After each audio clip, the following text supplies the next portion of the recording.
नमस्कार defence aspirants, स्वागत है त्रिशूल डिफेंस एकेडमी के यूट्यूब चैनल पे।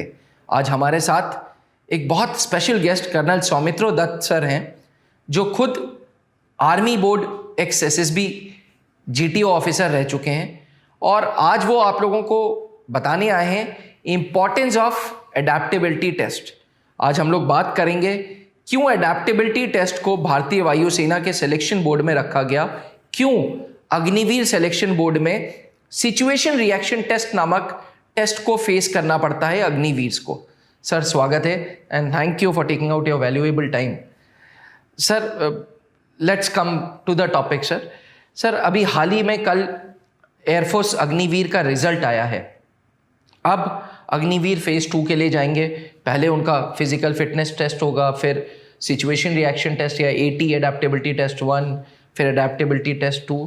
तो सर ये जो शब्द है एडेप्टेबिलिटी टेस्ट, ये क्यों इंट्रोड्यूस किया गया इंडियन एयरफोर्स में? पहली बात तो धन्यवाद आपने बुलाया। और अब मुद्दे पे आते हैं सर कि एडेप्टेबिलिटी आपने बोला है।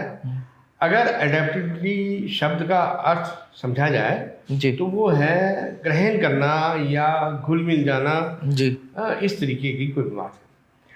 तो ये एडेप्टेबिलिटी टेस्ट जो है ये एक परिस्थिति लिखी रहती है और जो भी अभ्यर्थी माने कैंडिडेट है जी उसके उस परिस्थिति में उसकी क्या प्रतिक्रिया होगी उसको समझने के लिए। तब कुछ भी होता है, हम सब हमारी प्रतिक्रिया कुछ होती है। भाई भूख लगी तो खाना खाएंगे, एक्शन होगा, कुछ ढूंढेंगे कहीं से, नहीं मिला तो थोड़ा और ज़्यादा ढूंढेंगे। अगर तो प्लेट में रखा हुआ, माँ ने रखा हुआ तो कोई बात ही नहीं, लेकिन अगर वहाँ नहीं है तो कुछ करना पड़ेगा जी। उसी तरीके से हमारे रोज के दिनचर्या में आप स्कूल जा रहे हैं, बच्चे आजकल थोड़ा कम जाते हैं स्कूल साइकिलों पे, लेकिन फिर भी काफ़ी ऐसे हैं गांव में, हवा निकल गई या साइकिल में जब चलने लगे तो चक्के में हवा नहीं, तो आपकी प्रतिक्रिया क्या होगी? आप बोलोगे वाह धन्यवाद आज छुट्टी है, या आप बोलोगे अरे पंप मांग के हवा भर के जाता हूँ, या आप कहते हो कि यार पंप भी नहीं मिल रहा है, ये भी नहीं मिल रहा है, लेकिन स्कूल जाना ज़रूरी है, चलो किसी के साथ बैठ के चला लिफ्ट ले लेता हूँ। अगर नहीं मिला तो दौड़ता भागता जाके मुझे स्कूल तो जाना ही जाना है। तो ये अलग अलग किस्म की प्रतिक्रिया होती है। तो इससे ये समझाया जाता है या ये समझने का प्रयास है कि जो अभ्यर्थी आया है, कैंडिडेट आया है, ये इसकी सोच किस प्रकार की है, नकारात्मक है, सकारात्मक है, ये अपने लक्ष्य को प्राप्त करने में कितना ध्यान देता है, अग्रसर है या नहीं। तो इस तरीके से एक मनोवैज्ञानिक परीक्षा या मनोवैज्ञानिक असेसमेंट आप कह सकते हो, मतलब वो समझना चाहते हैं। ये है एडेप्टेबिलिटी। सर ये साइकोलॉजिकल असेसमेंट ऑफिसर्स के लिए तो एसएसबी बोर्ड में है साइकोलॉजिकल टेस्ट के नाम से, बट क्या आपको लगता है कि अग्निवीर के लिए भी ज़रूरी है? क्योंकि सर कहीं ना कहीं ये बच्चे भारतीय वायुसेना में एक एयरमैन के रूप में जा रहे हैं, एक जवान के रूप में जा रहे हैं, they are not competing for officers, कहीं अफसर तो बनने नहीं जा रहे हैं। तो ये टेस्ट क्यों इंट्रोड्यूस किया गया? अच्छी बात है, ऐसा सोचना बिल्कुल ठीक है। हर बात के बारे में सोचना चाहिए और समझना चाहिए ये क्यों है। जब व्यक्ति समझ जाएगा कि ये क्यों है, तब उसके लिए आसान हो जाएगा उसकी तैयारी करने के लिए। अब आप ये समझिए, जो एयरमैन जाएगा, अब भारतीय वायुसेना में कई शाखाएं हैं। एयरफोर्स माने वायु सेना, वायु में सेना कैसे है? या तो हवाई जहाज के माध्यम से, हेलीकॉप्टर के माध्यम से है, या मिसाइल के माध्यम से है, या रडार के माध्यम से है। ये कहने की कोई आवश्यकता नहीं है कि ये चीज़ें जो हैं, ये उपकरण और ये जो मशीन है, इसको जो बहुत जटिल है, कॉम्प्लिकेटेड है, आधुनिक है, इनको कौन देखभाल करता है? जवान घूम फिर के तो जवान नहीं करेगा, एयरमैन करेंगे। बिल्कुल। तो उसको भी तो समझना चाहिए। अगर उसका जो मनोवैज्ञानिक स्थिति है या मनोवैज्ञानिक उसका जो लेवल है, अगर वो एक उसके ऊपर नहीं है तो शायद वो उतना ध्यान नहीं देगा। और इसी से उसका जो है IQ, मतलब सोचने का तरीका, ये सब साथ साथ जुड़ा हुआ है सर। तो इस तरीके से ये बहुत महत्वपूर्ण है। और वैसे भी ये बहुत हल्के लेवल का होता है समझने के लिए कि भाई ये इंसान, इसको हम कोई दायित्व देंगे, क्या ये करेगा या साइड से निकलेगा या किसी और को ढूंढेगा, तो इस तरीके से बहुत हल्की फुल्की चीज़ है, लेकिन मत तो इसका बहुत ज़्यादा है। तो मतलब ये बात तय है कि अगर ऑफिसर्स के लिए साइकोलॉजिकल टेस्ट इंपॉर्टेंट है तो अग्निवीर्स और एयरमैन्स के लिए भी है, क्योंकि कहीं ना कहीं इंस्ट्रूमेंटेशंस हैंडलिंग, रोजाना जो डिसीजन मेकिंग है वो अग्निवीर्स या एयरमैन ही कर रहे हैं। आप इस तरीके से समझिए कि मनुष्य है, मनुष्य के अलग अलग स्तर होते हैं सर। कोई वैज्ञानिक बन जाता है, कोई कुछ बनता है, कोई कुछ बनता है। उनके सोच समझने का स्तर और उनके दृष्टिकोण का स्तर अलग अलग है, इसलिए वो अलग अलग जगह पहुँचे हैं। तो उसी तरीके से वायुसेना में भी एक स्तर तो चाहिए ही चाहिए। वो स्तर न्यूनतम क्या है उसको प्रदर्शित करने के लिए जी या उसका मूल्यांकन करने के लिए ये जो है हल्की परीक्षा रखी गई है। सर, इस टेस्ट को कैसे बच्चा घर बैठे कैसे प्रिपेयर कर सकता है? नो डाउट्स त्रिशूल डिफेंस एकेडमी में आपके गाइडेंस में हम ये एयरफोर्स एडेप्टेबिलिटी के टेस्ट के बैचेस चलाते हैं। अभी मंडे को बैच भी स्टार्ट होगा। बट जो बच्चे हमें सुन रहे हैं, जो यहाँ नहीं आ पा रहे हैं, what homework should they do? क्या होमवर्क करना चाहिए उन्हें? अच्छा, सबसे पहली बात तो ये है कि ये जो है एडेप्टेबिलिटी टेस्ट ये अंग्रेजी में होगा। साधारण अंग्रेजी होता है जी, कोई जटिल शब्दों का प्रयोग नहीं होता है जी, बिल्कुल सीधा साधा होता है। और उसमें जो भी परिस्थिति लिखी होती है उसके 4 विकल्प दिए रहते हैं जी।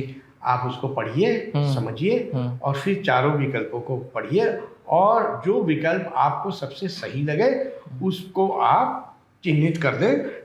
माने उसका मतलब ये हुआ कि इस परिस्थिति में आपकी प्रतिक्रिया जिस पे आपने चिन्ह लगाया वो रहेगा।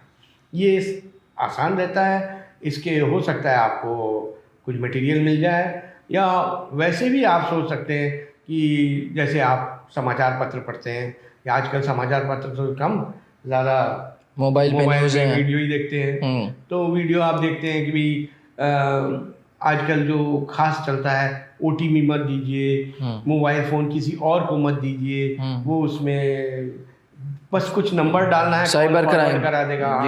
Cyber crime. तो इस तरीके से आप सतर्क हो जाते कि ये मुझे नहीं करना है। तो इसी तरीके का आपको सोचना है। अगर आपको रिटर्न मटेरियल न मिले तो ठीक है, अगर रिटर्न मटेरियल मिल गई तो बहुत अच्छी बात है, अन्यथा आपके पास संपर्क कर सकते हैं। अगर भविष्य में सर ऑनलाइन चलाते हैं आप कुछ अलग बात है। त्रिशूल डिफेंस एकेडमी के टेलीग्राम चैनल्स पे हम कुछ सिचुएशन रिएक्शन टेस्ट डालेंगे डिफेंस एस्पिरेंट्स। तो अगर आप अडेप्टेबिलिटी टेस्ट 1 की तैयारी कर रहे हैं या 2 की तैयारी कर रहे हैं तो follow us on our telegram channel Trishul defence academy. Sir, अब इसी चीज़ को मैं थोड़ा सा आगे और बढ़ाता हूँ। मैं समझ गया कि सिचुएशन रिएक्शन टेस्ट है, मैं समझ गया कि साइकोलॉजिकल असेसमेंट हो रहा है स्टूडेंट्स का, ये भी समझ गया कि कैसे पढ़ना है। अब आप बात करते हैं अडेप्टेबिलिटी टेस्ट 2 की। सर, अडेप्टेबिलिटी टेस्ट 2, एक बच्चा जो बिहार से आ रहा है, जो छत्तीसगढ़ के रिमोट एरिया से आ रहा है, जो गांव देहात से आ रहा है, उसके लिए एकदम से ये इंग्लिश का भार क्यों? What is the need? क्या ज़रूरत है कि इस तरीके का ग्रुप डिस्कशन कराया जाए? अच्छा, अब ये मैं आपसे पूरी तरह सहमत नहीं हूँ। अंग्रेजी भाषा जो है अगर वो यूपी और बिहार के लिए थोड़ी कठिनाई पैदा करती है तो ये मान के चलिए कि वो हमारे देश के हर प्रांत के लिए कठिनाई पैदा करती है। तो हर बच्चे को इस पे थोड़ा ध्यान तो देना ही पड़ेगा। अब हवाई जहाज जो है या रडार जो है या जो भी प्रतिक्रिया जो उपकरण है वो विदेश में बनी है तो उसका किताब उसी भाषा में आएगा या इंग्लिश में आएगा। विश्व में जो भाषा चलता है तो अंग्रेजी माना जाता है, वैसे नहीं भी हो सकता है। तो लेकिन कहने का मतलब ये है कि वो किताब तो वही अंग्रेजी में आएगी, तो मोटा मोटा तो आपको समझना ही पड़ेगा। हैं, वैसे भी आपके बोर्ड एग्ज़ाम का जो आप मार्कशीट देखेंगे तो आपको इंग्लिश में कोई 80-90 मिले हुए होंगे। तो अगर 80-90 मिले हैं तो आपको साधारण अंग्रेजी कम से कम तो समझ में आना ही चाहिए।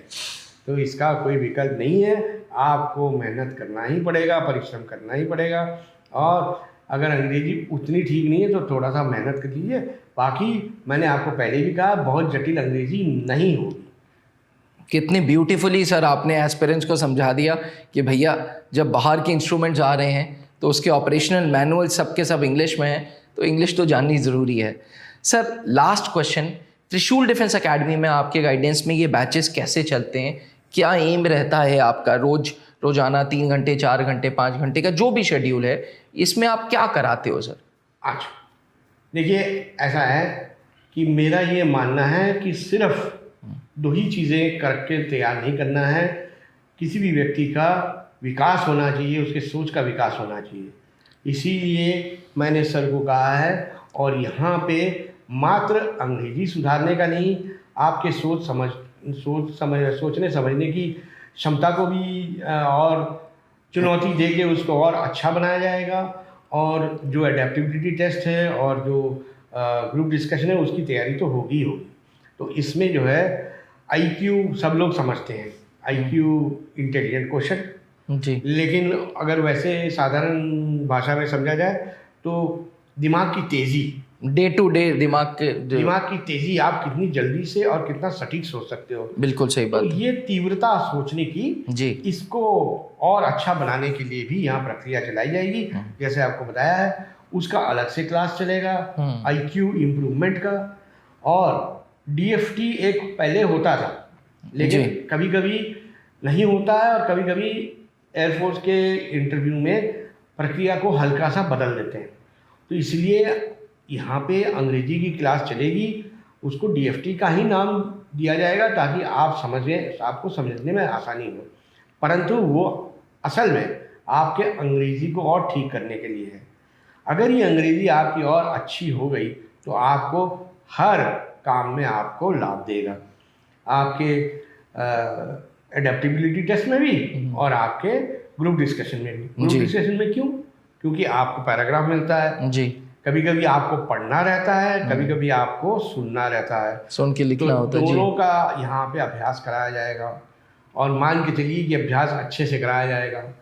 आप ऐसे अगर सोचे कि हवा में ही बात चलने वाली, तो नहीं होगा। आपको यहाँ आके मेहनत करना ही, तो मेहनत का ही फल तो मीठा होता है।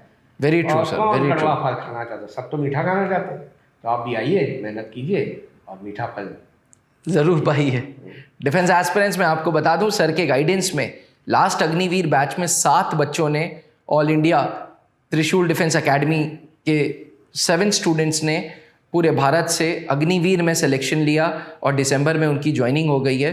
तो सर के हर एक बैच में कुछ नया होता है। जैसे कि इस बैच में एयरफोर्स फेज़ 2 की तैयारी में IQ इंटेलिजेंस क्वोशंट्स पे पहले सर काम करेंगे, इंटेलिजेंस क्वोशंट पे पहले काम करेंगे। IQ लेवल कैसे सुधारा जाए, कैसे अपनी सोच को सुधारा जाए, और फिर वो लाएंगे एडेप्टेबिलिटी टेस्ट 1 और एडेप्टेबिलिटी टेस्ट 2।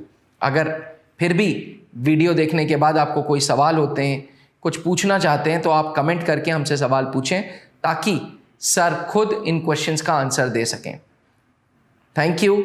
जय हिंद sir, thank you so much. Thank you. मेरी शुभकामनाएं आप सबके साथ। मेहनत कीजिए और अपना लक्ष्य प्राप्त कीजिए। जय हिंद। जहां बनते हैं देश के गौरव, इंडिया का एकमात्र ऐसा कोचिंग इंस्टीट्यूट जहां कैडेट्स को ट्रेन किया जाता है आने वाले डिफेंस एग्जाम के अनुसार। अगर आपका भी सपना है भारतीय सेना में शामिल होकर देश की सेवा करने का, तो आज ही ज्वाइन करें त्रिशूल डिफेंस एकेडमी।